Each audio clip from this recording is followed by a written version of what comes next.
Hi, I'm Tom Jankowski, Garfield County Commissioner. I'd like to welcome everybody to the virtual Grizzly Creek Fire Community Meeting. Last time I was in front of all of you, I think I did a lot of thank yous, and I want to do some, just want to talk about some things I'm thankful for. I know our community's we've been really on edge. We've had the fire at the edge of our community, and it's been quite a ranch. And then we have our subdivisions are on the south side of the fire, on the south side of the canyon. All those, we didn't lose any structures in those subdivisions when we had a small lightning fire, which was called the Red Canyon Fire on Wednesday. This incident command team came in with Carbondale Fire and put that out immediately. And so we have a lot to be thankful for. I think as Scott Fitzwilliam said, the U.S. Forest Service superintendent for White River National Forest said that we didn't lose Hanging Lake, and that was an act of God. So I really want to thank the firefighters. I was in a meeting earlier with Senator Bennett, and he talked about he was getting updated on the fire. And one thing I said to him, I said, when you go back to Washington, tell him how impressed and how important it is that we have these fire teams that come into our community. They put their lives at risk, and they don't have roots in our community, but they really are our heroes, and they help save us. And this incident command team's getting ready to ship out to another fire, but I really want them to hear that we're very appreciative of what they've done. So with that, Jennifer, I'll turn it back to you.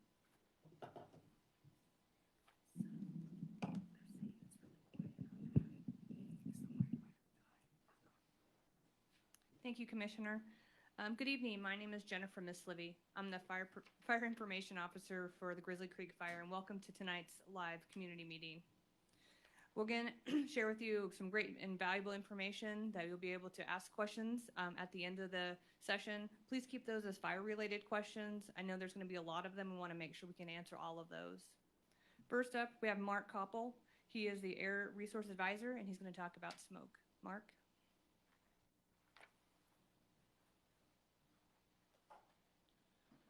Good evening. As she said, Mark Koppel, Air Resource Advisor for the Grizzly Creek Fire. I'm here to talk to you about smoke conditions today, forecasts.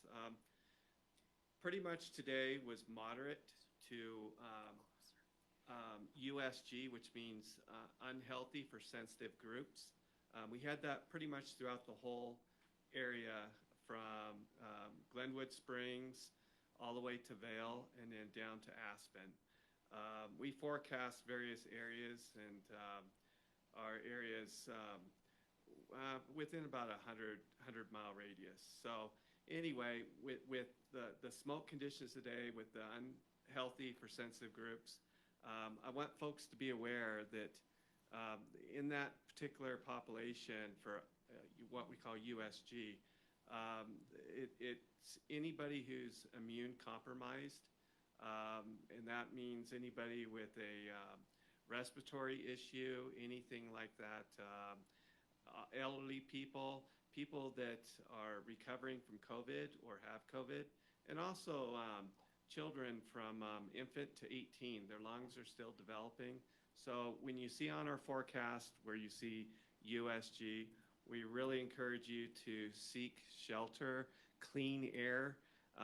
Try not to go outside. Our outlooks that we produce, think of as a tool, a planning tool of what you, to plan your day on for outside. So tomorrow we kind of expect the same conditions, moderate to unhealthy for sensitive groups.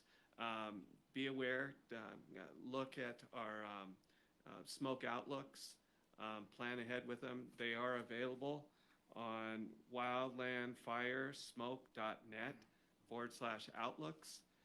You can take a look at those.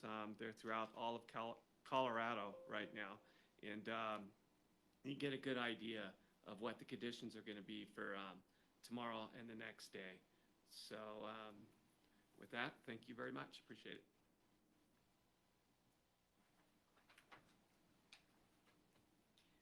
Mark, thank you for that information. Those smoke outlets also can be found on the Grizzly Creek Fire Facebook page and the InstaWeb under Grizzly Creek Fire. Next, we have Jeff Serber, Great Basin Team Operations Section Chief. He's going to give you a Google Earth flyover and an operational update. Go ahead, Jeff. Thanks, Jennifer. Good evening. I think we'll start off with a map of the fire tonight and kind of go around showing. I'd encourage anybody that wants to see this map probably better. It's available to you on probably several places on the internet. But if you're interested in specific geographic areas and whether the fire reached it, that would be the map to find. So starting in the I-70 corridor, right over there, right here at No Name. Excuse me, right here at No Name along I-70, you can see where the fire never made it down to I-70, but it did wrap itself into I-70 over here. So we spent several days nursing that fire down to the bottom of the canyon and holding it along the creek at the bottom. That's now called contained, considered contained line, up to probably a mile or two, maybe a mile and a half south of Windy Point.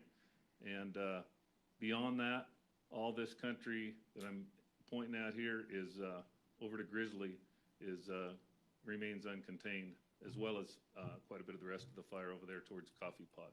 Coming around, we've added a containment line on the east side, on the south side, on the east side of the fire, south side of I-70, and then wrapping around over. I'll just highlight the areas that we consider contained now, where it popped up on top and it lost its speed and availability of dry vegetation. It got into more moist vegetation and flatter ground.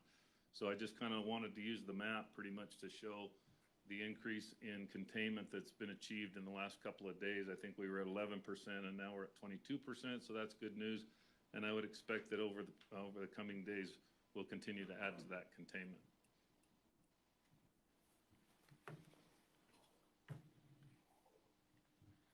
So to get a little bit more specific, you know, you can see a little bit better terrain-wise what I was talking about.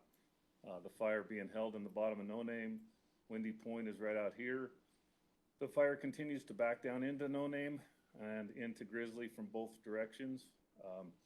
The speed at which it's moving has been substantially reduced for the last 2 or 3 days. It's been calm. It continues to smolder mostly. I saw a little bit of group tree torching yesterday, but very little movement in the perimeter of the fire. What we've done up in here, where the fire slops over into Grizzly, it'll continue to drop down into Grizzly more than likely. Need that? Okay. It'll continue to drop down into Grizzly more than likely because we can't not follow it down in there and put out that edge. So what we've done here is where it comes up out of Grizzly, we have a dozer line around all this fire crossing over right here by this little gap to make sure this portion of the fire that didn't burn. There's a reason this didn't burn. Typically on windy days, if you end up with an island like this, a green island that's this big, it's because it's aspen or some other vegetation that got out of the wind and wasn't that burnable. So that's likely to stay there and not fill in. Some portions of it may fill in, but probably not the whole thing. Again, I'll reiterate that when we make these maps, they all look like everything's burned and it's not. We cannot show every little island of green. There could be 100 acres out there in the middle of the fire or more that's green. So don't believe that everything that's shown within that perimeter is black sticks. Some of it is totally unburned. Some of it is partially burned, where you'd look at it and you look at the canopy and not even realize that it burned because it was ground fire that burned everything on the ground, but it didn't get into the trees. So there's a variety of intensity of fire within the perimeter. Moving across, we're starting to get this pretty well secured all the way from Grizzly over to Coffee Pot. I would expect that part of the fire will be that perimeter of the fire will be contained in the next few days. So that's good news also. From Coffee Pot down to, here's the Coffee Pot Road right here. As you can see, it crossed the Coffee Pot Road in only one spot, and that was 3 days ago, probably maybe 4 now, when it made a run up the hill and was able to get across the switchback. And then we had folks up here that were fighting the fire in aircraft and were able to stop it on the road. It also lost a lot of intensity. As you can see, it got out of the pinyon, juniper, oak brush type and hit the aspen and sagebrush and the greener country up there that didn't really want to burn near as intensely. So we had people on the road that were able to spray water and pretty much hold that. We're looking good all the way down into the I-70 corridor. Yesterday when I flew, I saw one smoke up here on top of a cliff that we have not put people in. We have shown that as being black, even though there's probably still a couple smokes on the line. That vegetation is very sparse, as you can see if I zoom in. Lots of cliff, lots of bare dirt. So even if something rolls down, there's very little opportunity for it to pick back up because there's no ground fuel to start. So rather than putting people up in this extreme terrain, we observe it from the air, we watch it, but we don't feel like it has enough potential to continue to show that perimeter green. You can see over here at the Bear Ranch, this entire line here has been turned black to show that it's contained. You can kind of see there's 100 cabins right there. We burned out around those probably close to 5 or 6 days ago. Everything's secure, cooling down real nice. Coming across, I'll kind of zoom out and show what's been burned since this perimeter was done. Yesterday, we burned down this road. You can kind of see where there was still some unsecure fire edge right here. And in order to lock that fire up from being able to come downhill with a downdraft out of a thunderstorm, what we've done is this over here was burned the day before off of a road that comes around the corner and comes back down into Ike Canyon. So we burned off this road and came all the way down and locked it back into the main fire so that this fire up in this area can't return and run down towards the road and get across that road and continue downhill. So this is all secure. In here now, the newest perimeter will show that that's been burned out, and within a few days, we'll likely turn that line black to show that it's secure. Today, we're burning, if any of you saw smoke in the air, it's because this road right there that you can see in the middle of the screen was already an existing road. And we took some heavy equipment down through here. As you can see, it had a little bit of an ability to come up out of this this spruce drainage and spot across and then get up and make a run to wherever it wanted to go beyond that. So we look at these places from the air, we look at them from the ground, and we see that Spruce Ridge itself is pretty bare all the way down. But this pocket right here, this run from this fire wanted to come this way. And you can see, I think I pointed out before, there's a big lava flow right there. That's all rock. So it was able, the fire was stopped, a lot of its forward advance was stopped by the lava flow, and then we put in a line here, burned off that line. That's what this red edge is that comes right along here, is that was a burnout operation back over to where there's no vegetation on the ridge top. And since this is a Google Earth satellite view, it doesn't, obviously won't show all the work that's been done in the last few days. So what we've done is we've taken dozer line off this ridge right here, brought it down, connected back over to the main fire here because we're trying to protect this lodge structure right there. You can see the roof of it. So what we plan to do, what's that smoke that you saw today, is burning this back up along that dozer line until it comes all the way back up, burning across probably about where my mouse pointer is, through this drainage and then back over to this to lock all this fire off that's up here that would be able to possibly make a run during a wind event. So as we burn along there, we have support from fire engines, helicopters, whatever it is we need to catch spots that might occur from a downdraft or for any other reason, spot back across the line from an ember and then be able to take off down below. So that's what the firefighters are doing over on that division today. You can see up on our division Zulu, that area that's been turned black along the perimeter. They're starting to feel very secure. Again, this fire made a hard run in the wind with the fuel, hit that, and they've been able to pick up any of the spots like that little black spot right there.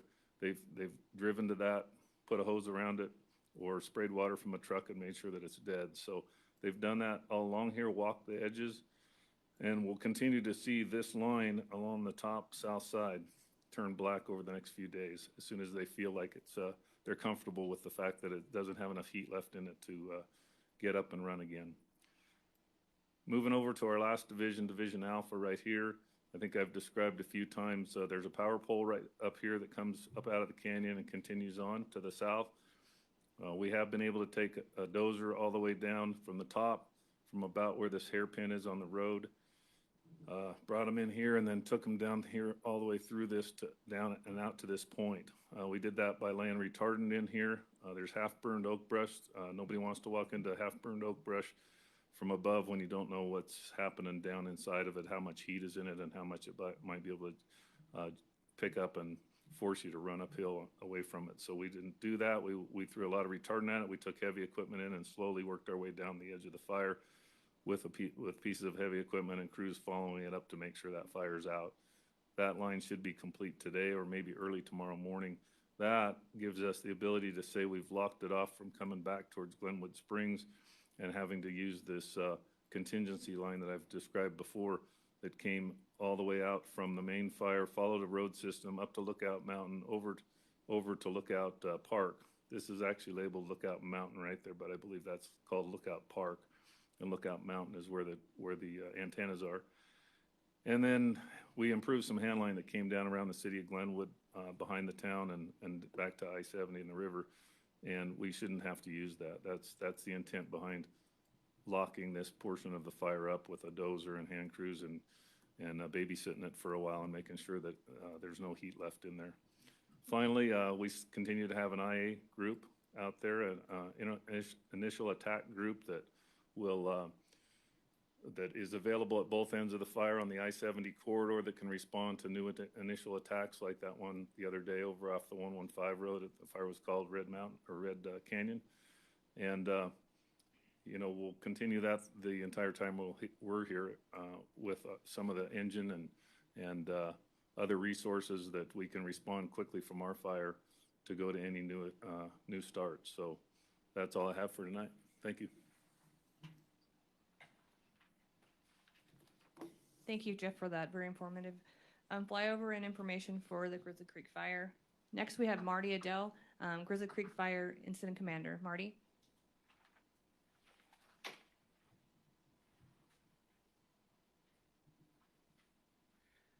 Good evening. For this evening, I'd like to discuss with you all what's going to happen with the team and the management of this incident over the next 4 or 5 days. We, as an incident management team, are coming to the end of our tour. With that, we go through a very complex matrices to figure out what type of management needs to be done on this incident. And when that was done by the folks on the Forest Service staff around here, we realized that it's needing another Type 1 incident management team to come in behind us. So right now, our team with Jeff, Jennifer, and everyone else, we will be here through Tuesday. We have ordered another Type 1 team. This Type 1 team is coming out of Alaska with the IC of Norm McDonald. They are incredibly experienced. They are very capable of running a fire just like this. They've been doing it, some of them for quite some time, for years now. So you are in very good hands.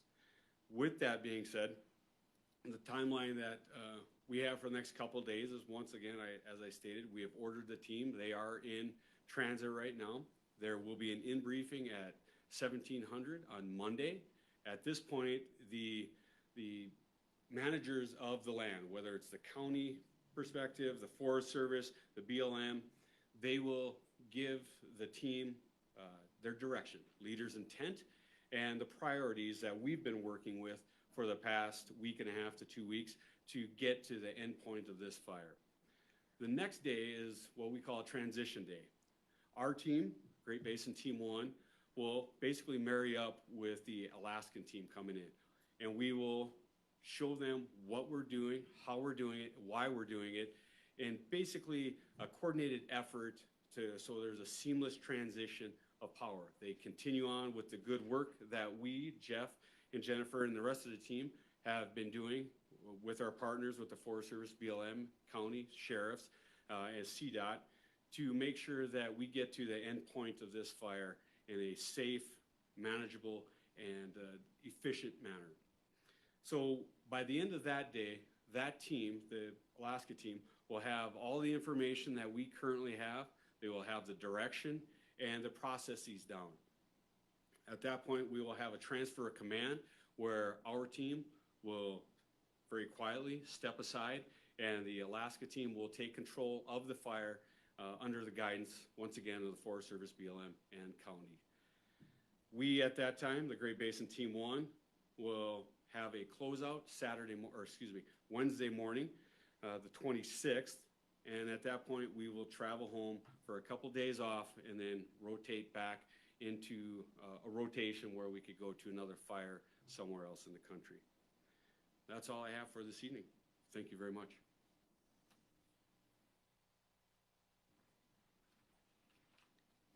Thank you, Marty. Also to include, during our next live public meeting, we will introduce the incident commander of the Alaska team, so you will see those individuals on the next public meeting.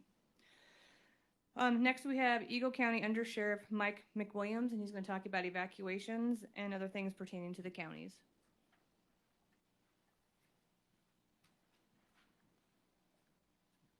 Good evening. A piece of good news tonight, beginning tomorrow, Sunday, August 23rd, Cottonwood Pass will open for critical local passenger vehicle traffic. What that means is allowable local traffic such as travel to and from work or school, travel to medical, dental, or veterinary appointments, travel to other essential businesses or services in Eagle, Garfield, or Pickens County. Only regular passenger vehicles and pickup trucks will be allowed on Cottonwood Pass without pre-approval. Travelers should be prepared to show their need to travel, such as a work ID or badge, confirmation of a doctor's appointment, or a letter from their employer. Please visit ecemergency.org. That's ecemergency.org for more information on that. And vehicles must be 35 feet or less to be able to go over Cottonwood Pass. There are currently no evacuations in Eagle County. That's good news. The Grizzly Creek Fire near Walcott was contained yesterday. More good news. The Coffee Pot Road remains closed to the public, but the people who live there can come and go on that road. Independence Pass is open to passenger vehicles only, with limited access and alternating traffic on the narrow section of the roadway known as the Narrows. Crooked Creek Pass, Forest Service Road 400, that goes from Eagle to Thomasville is still closed by the Forest Service. Colorado River Road is open, but all river access from Cottonwood to Dotsero Landing is closed, including BLM campgrounds on that lower part of the river because of firefighting activity, and we're trying to keep everyone safe. If you're gonna travel to BLM or Forest Service land, check their websites because there are some closures because of the fire on both BLM and Forest Service. On Thursday, August 20th, the governor's executive order of a statewide fire ban went into effect. You need to please remember that Eagle County Stage 2 fire restrictions are more restrictive and supersede the statewide ban. You can find information on Eagle County Stage 2 fire restrictions at ecemergency.org. Please continue to respect this fire ban because it helps keep our firefighters and other public safety professionals safe. Please don't let your guard down with the increased fire activity we've seen this past week. It's important to sign up through ecalert.org. That's ecalert.org if you live in Eagle County, to receive pre-evacuation or evacuation orders if you haven't already signed up. It is very important that you make sure that you add your address on the profile on ecalert.org, because otherwise you may not receive alerts for the particular section of Eagle County where you live. Thank you.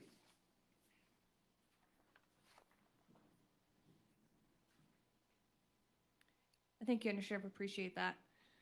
Next, we have Garfield County Commissioner Tom Jankowski. He's going to talk about Garfield County restrictions and evacuations. Tom, get close to the mic. Thank you, Jennifer.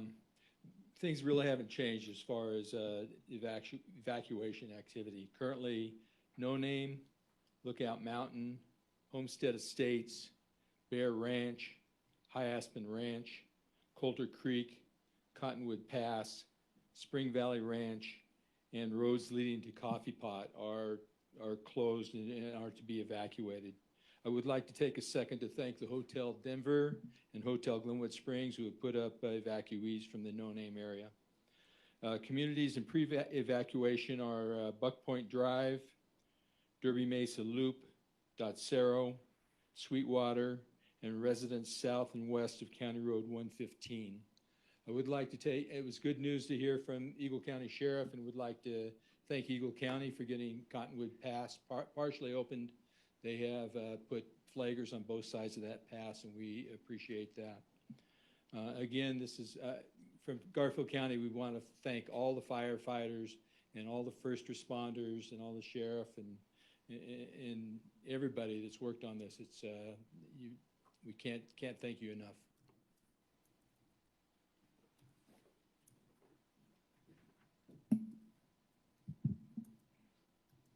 Thank you, Commissioner.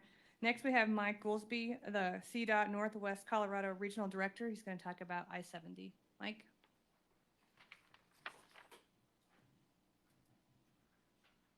Thank you, Jennifer. Good evening. When all this took place, starting about last Tuesday, we met with both counties, Eagle and Garfield, the Great Basin team, and some other local and state agencies to start the discussion around opening I-70. We developed some criteria around what it would take to open the road. Some of that was supporting the firefighting duties, having quick response from the firefighting teams, and also having the availability of being able to do air ops in the canyon. With that, we had to bring in our federal partners and our state bridge inspectors to look at all the infrastructure out there. In addition, current rockfall that's going on, there were quite a few different variables that we came up with to make a determination on whether or not and how fast we were going to open the road. Currently, I can tell you that it's going to be days, not weeks. We've hit a lot of those criteria to this point, and right now we feel pretty positive about where we're at. I would caution all of you that working with the Forest Service and the Bear team, and if we get the appropriate amount of moisture that will cause debris flows and other things, we could go back to a closed status fairly quickly. In addition to that, any fire behavior that may cause us to shut the road back down, we will do so. When we do open the road back up, the one thing that we will do is we will still run the head-to-head traffic that we currently have in the canyon for the construction project. There's two reasons for that. One, Xcel Energy is in there currently repairing power lines that supply things to the west. The other part of that is the majority of the rockfall activity that we are seeing is impacting the westbound portion of the interstate. Not a lot of things are happening to the eastbound currently.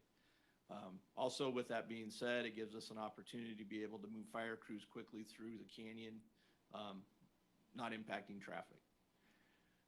Again, can't give you a specific day when we're going to open I-70. That will be a variable that we're still working on, but I can honestly tell you it'll be days, not weeks. So with that, thank you, Jennifer.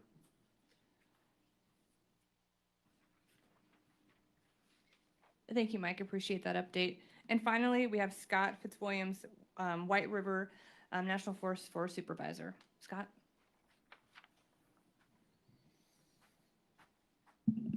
Thanks, Jennifer, and thanks, Mike. I want to start by just thanking CDOT a whole bunch. The work they're doing to get that interstate back up and running has been amazing, and we all have to work together, and they've been really patient about our operations, the needs of the team, the needs of the aircraft, and we all know what a huge burden it is not to have that interstate open. So thanks, Mike and CDOT, and I know, Mike, you gave up some personal time to be here tonight. We greatly appreciate it. So we're enjoying some success. We're hearing a lot of good things coming from Jeff and Marty and their team. We're hearing, good things about road openings and things around the corner. So I know we're all thrilled about that. I know we're all really excited to know that there's more black line around that fire every day, and we love to see that, and I sure do too. So But we're kind of moving into another phase of the fire, in addition to, as Marty talked about, the transition to a new team, which we do all the time, and it's pretty seamless, and I expect this next one to be. But also transitioning a little bit about the work we're doing, and it's less of the craziness that we've all had to deal with in the early stages of it, and more of a grind. It's making sure we're moving step by step, tying up each area of the fire, and so I look forward to that part. We're going to keep our focus on keeping people safe, keeping firefighters safe. That'll always be our primary objective, but we're making progress, and I think that's fantastic, and I know everyone else does. Closures are still in effect. Large closure on the White River National Forest, and again, as been mentioned a couple of meetings, archery season, the hunting season's around the corner. Usually people are starting to get out and do some scouting. Just if you or anyone is planning on getting out there, check those maps of the closure orders. Our sense is that it's going to be a while before these areas are safe to allow people in, so plan accordingly. Fortunately, there's huge areas of both BLM land and national forests that are still open. I want to touch a little bit, and Mike from CDOT talked a little bit on, and I have this map, and somewhere there's a pointer. Is that it? Of course, now I have to learn how to use it.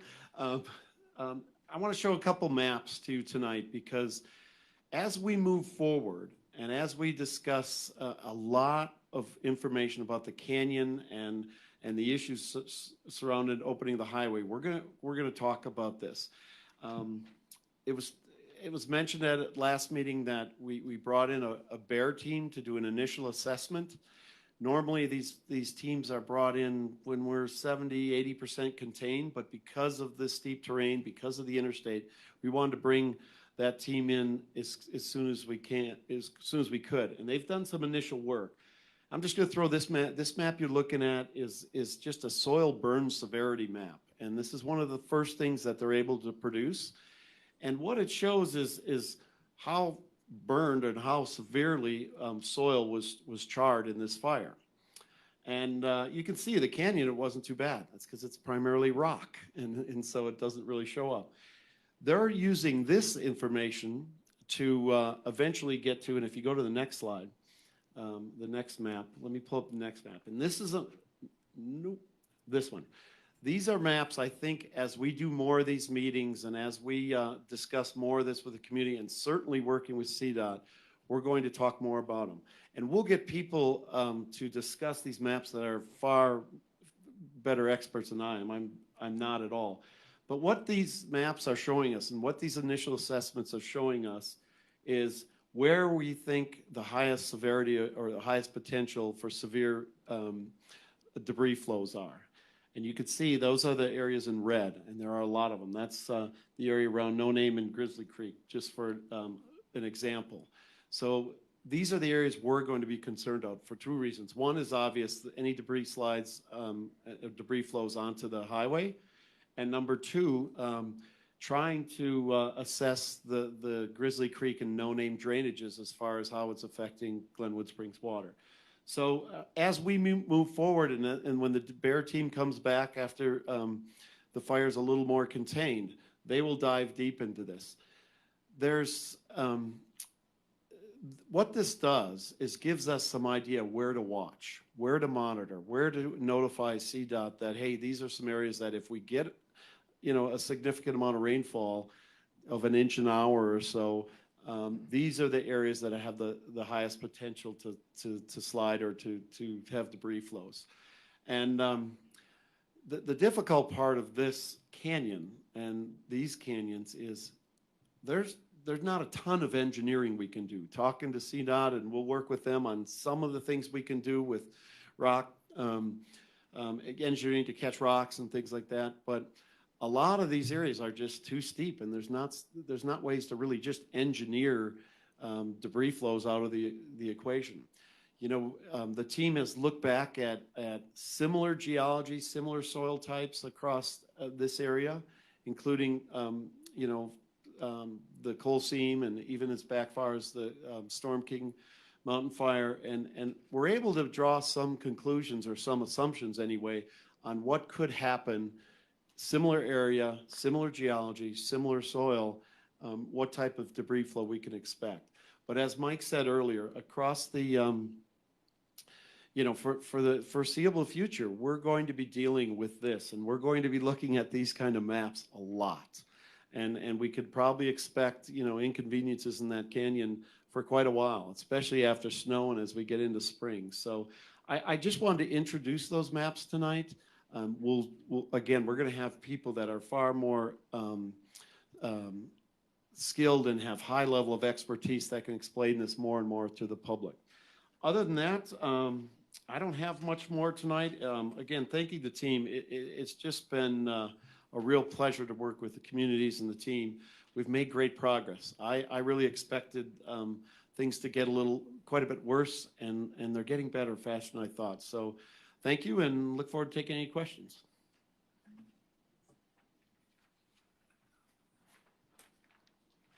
Thank you, Scott, for that detailed information. And thank you to all our presenters for sharing the information that you guys have set forth.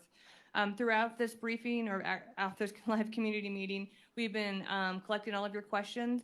Tracy Weaver is now going to moderate those questions and try to answer as many as we can. Tracy? So the first couple questions are for Operations Section Chief Jeff Serber. Or I should call him Sam Elliott, since that's the way the question was addressed. Has this been one of the more challenging fires for you due to the steep canyon walls as well as all the assets along I-70, including electricity, water, and structures? I'd say yes. It has been. There's a lot of moving parts, we call them, on fires, where a lot of cooperation amongst agencies. There's the railroad, the power companies, the transportation officials, the homeowners, there's just a lot involved in this fire. The National Forest and typically on type 1 fires, those are fires where we have a lot of complexities regarding whether it be multiple counties, multiple jurisdictions, all those kinds of things. So we are familiar with it, but this has been a challenging fire. It would have been way more challenging if it had stayed a red flag and we were still chasing it.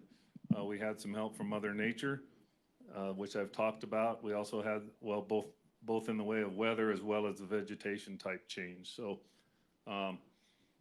it has been challenging though, and it has been one of the more challenging that I can remember.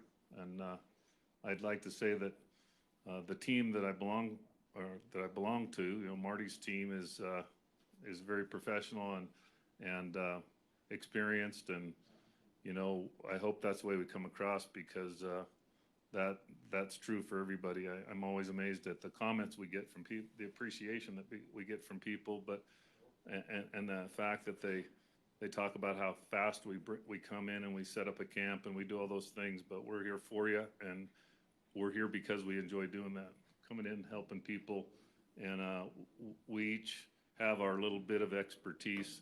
Mine happens to be on the operations section, but those folks behind the scenes, like logistics and plans and all the people that put together these maps, I mean, we couldn't do any of it without everyone else, and I'd like to give them credit too. But it's been a challenge for all of us. So I've got a few more questions for you, Jeff. One is, how does an area get classified as contained? I know you talked about that the other night, and just wondering if you're curious about what containment might be tomorrow. So the way we look at containment, there's not a clear-cut definition. There is a definition in my mind, and there's I'm sure a definition of what containment means, a dictionary definition. But what we typically do is rely upon the folks in the field. I do spend time. I've been pretty much almost around probably 3/4 to more of the fire in a vehicle, talking to people, looking at the fire edge. I fly it almost every day.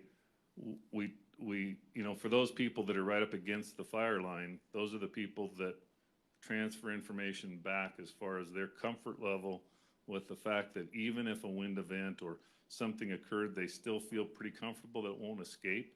It does not mean that it's controlled by any stretch, because you can have heat 100 feet from the line that nobody could see, that picks up in the wind, and if the wind is strong enough, and blows it back across the line when nobody is there to see it, and it can pick up and take off again. So we usually wait maybe 24, 48 hours after we build our confidence as we go, and we try to be fairly conservative about containment, because there's nothing that we don't want to give a false sense of security to people and then lose something because we've done that. I'd rather err on the side of caution, and it's an embarrassment, to tell you the truth.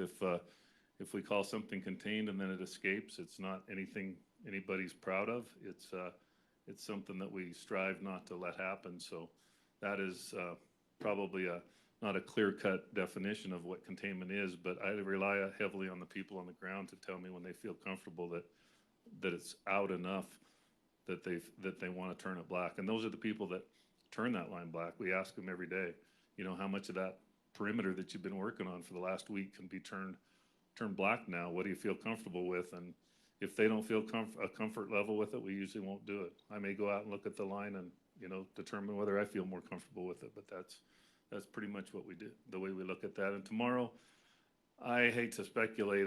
I think I know there will be more. I know some specific spots. Every one of those black spots that's up there will gain a little bit, except for the piece that's there in no name. No name right here. I don't expect that black line to go farther north until we do something with it. We don't have people down there on that piece of line, so there's no way we're going to call that contained until somebody actually can get down on the ground and look at it, or we leave it red until it rains enough that we don't find any more smoke. We fly infrared flights.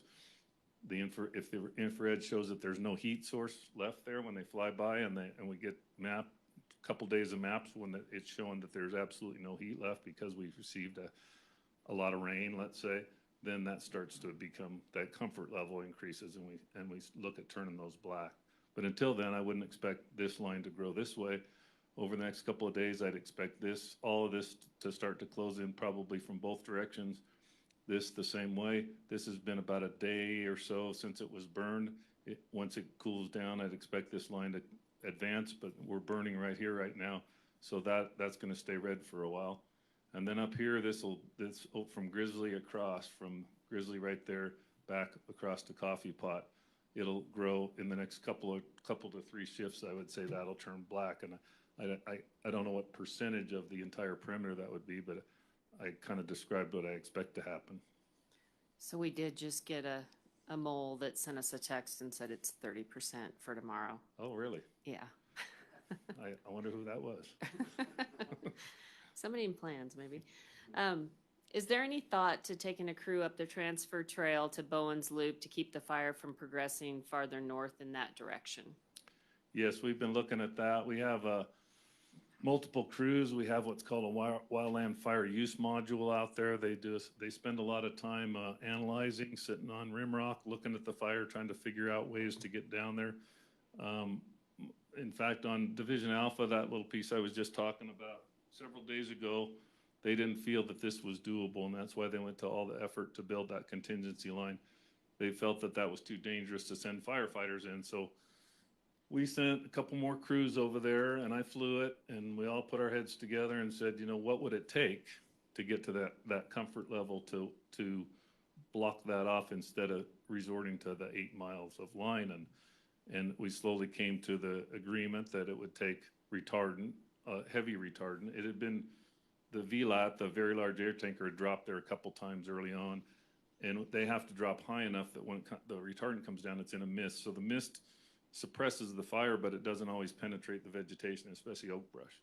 So we had a portable retardant plant on the highway. We picked up buckets with helicopters, took it up there where you can more surgically throw retardant on those hot spots and on that line until it's so tamped down and wet that people start to feel a comfort level with walking into a spot like that, because it's not going to get up and run at them, or there's enough vegetation that's covered with retardant that they just kind of go, okay, now I'm willing to go down there because I know that fire's not going to pick up and catch me.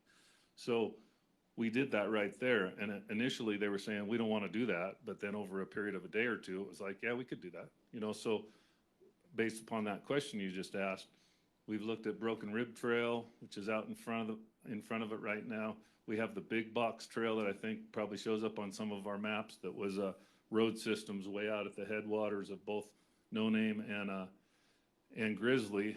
But we want to back off if we can and find better ways. And sometimes that just takes people on the ground staring at it for a day or two, kind of going, well, I think we could do this and I think we could do that. And they kind of put together a plan, but it takes that ability to be right there and look at it long enough to figure out how to fit the puzzle pieces together and connect lines, connect the dots kind of. So yes, we're looking at other opportunities, whether it be Bowen Loop or Broken Rib Trail or any of those other opportunities we might have to drop down into those canyons and stop it.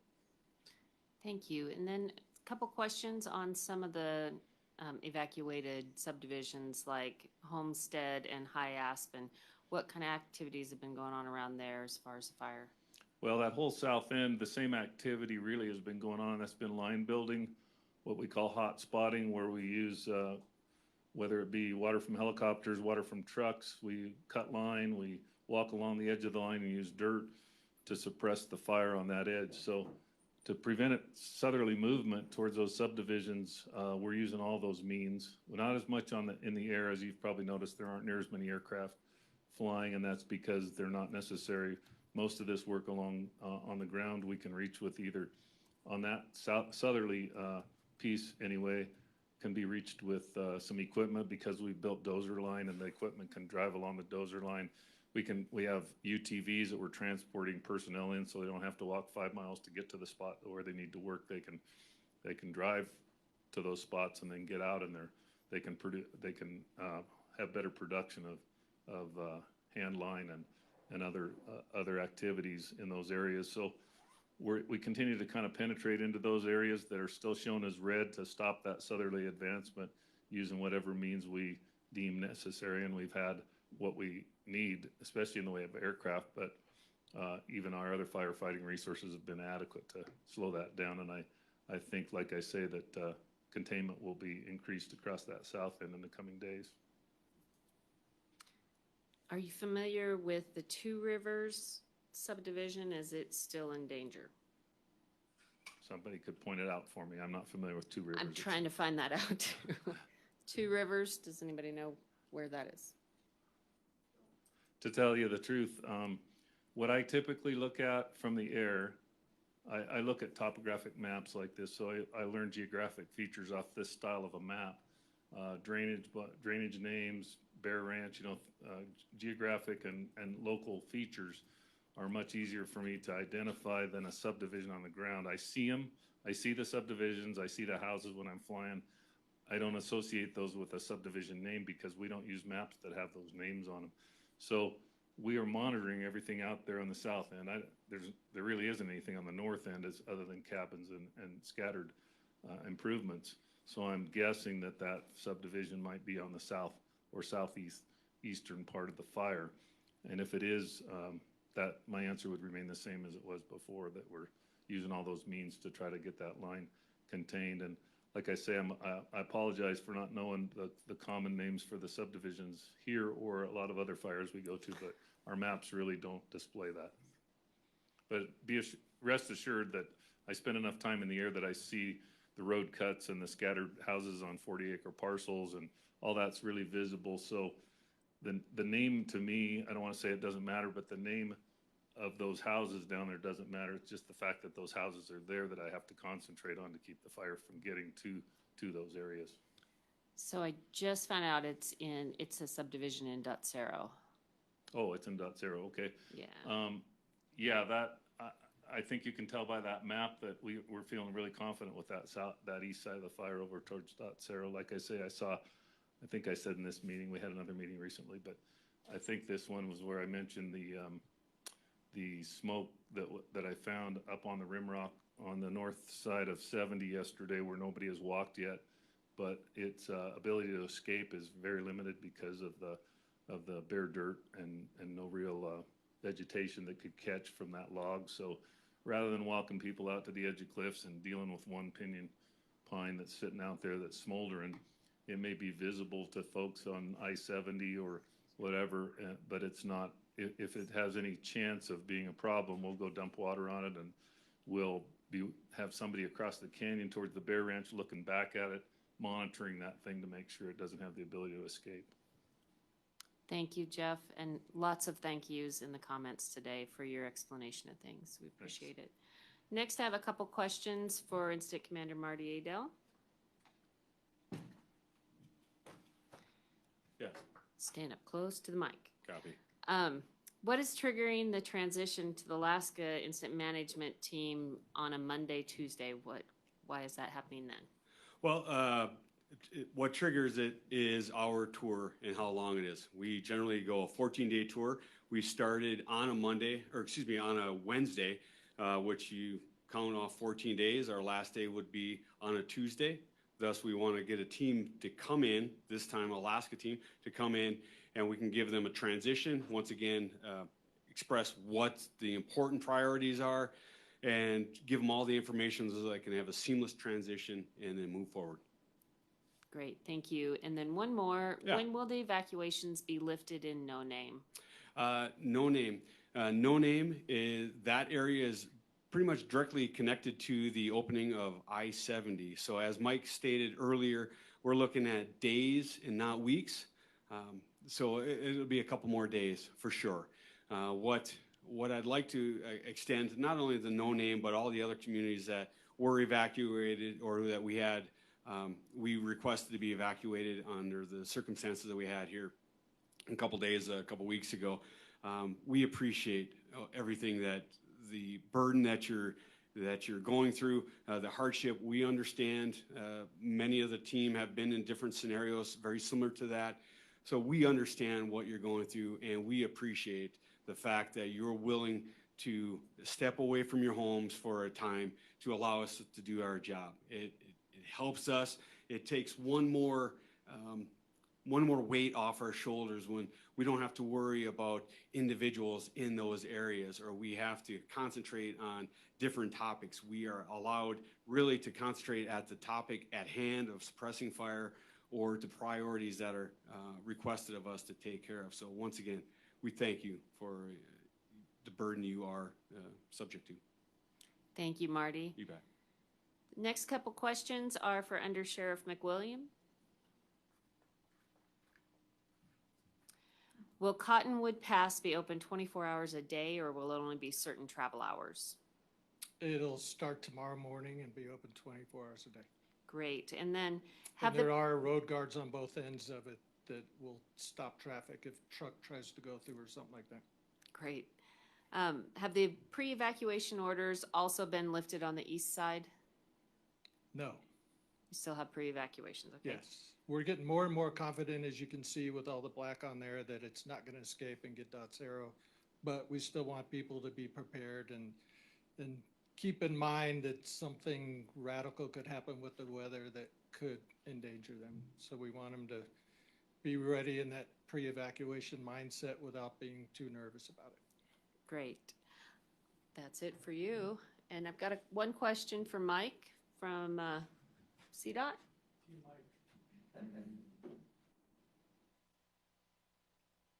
At least I'm hoping this is a good question for you. Can I answer I don't know? You can. Is Amtrak still operating through the canyon? So I believe, and you guys help me if I'm wrong, but I believe the train started running 2 days ago pretty regularly. And on my way up from Grand Junction this evening, we actually did see the Amtrak train headed to Grand Junction. So I believe it is. Perfect. That was it for you. Awesome. And then I have one question for Scott Fitzwilliams.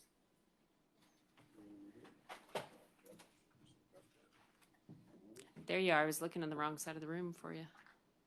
So this one pertains to the upcoming hunting season, and are you, as the White River National Forest, working with the Colorado Parks and Wildlife to consider modifications to the hunting season, mainly due to the stress already on wildlife? Of course, yes, and no.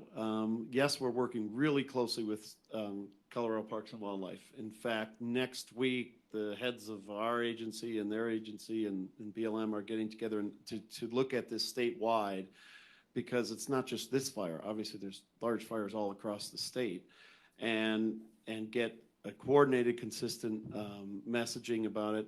As far as refunds and changes to hunting seasons and things like that, that's completely a state CPW decision. Thank you. I believe that concludes our questions for tonight. Thank you to all our speakers. Thank you everyone for speaking tonight, and thank you everyone for joining us. That concludes our virtual public meeting for the Grizzly Creek Fire. Our next public meeting, our community meeting, is set for Tuesday, August 25th.